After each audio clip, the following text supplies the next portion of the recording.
Hello doctor, இப்போ நம்ம என்ன ட்ரீட்மெண்ட் பண்ண போகிறோம் பேஷண்ட்க்கு? சரி, நம்ம வந்து நேற்று டீத் கிளீனிங் ஆர் ஸ்கேலிங் பற்றி நம்ம டிஸ்கஸ் பண்ணோம். ஸோ ஓகே, பேஷண்ட் அது பண்ண போகிறோம். இது நம்ம பேஷண்ட் பேர் வந்து திருப்பதி. சரிங்களா? Okay, super. நம்ம பண்ண போகிறோம். ஸ்கேலிங் வந்து கம்ப்ளீட்லி ஒரு பெயின்லெஸ் ப்ரொசீஜர் தான். மைல்டாக டிஸ்கம்ஃபர்ட் இருக்கும். ஸோ இதுக்கு வந்து இன்ஜெக்ஷனோ இல்லை நம்பிங் ஸ்ப்ரேனா எதுவும் தேவையில்லை. இது டே டு டே பண்ணுற ப்ரொசீஜர் தான். அதை நம்ம பண்ண போகிறோம். Okay doctor.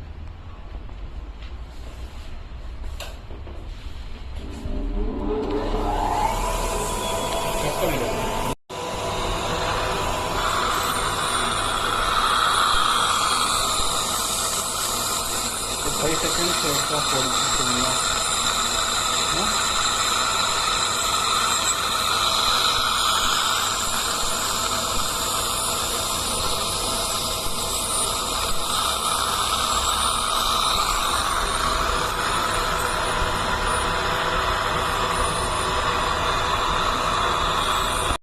Scaling complete பண்ணாச்சு. Sir எப்படி இருந்துச்சு ப்ரொசீஜர்? லைட்டாக பெயின் லைட்டாக இருந்துச்சா? லைட்டாக தான் சார். ரொம்ப அன்பேரபிள் பெயின்லாம் இல்லைல்ல? டிஃப்ரென்ஸ் நல்லா இருக்கா ஆஃப்டர் கிளீனிங் பண்ணதுக்கப்புறம்? இப்போ இம்ப்ரூவ் ஆயிடுச்சுல? Okay sir, thank you.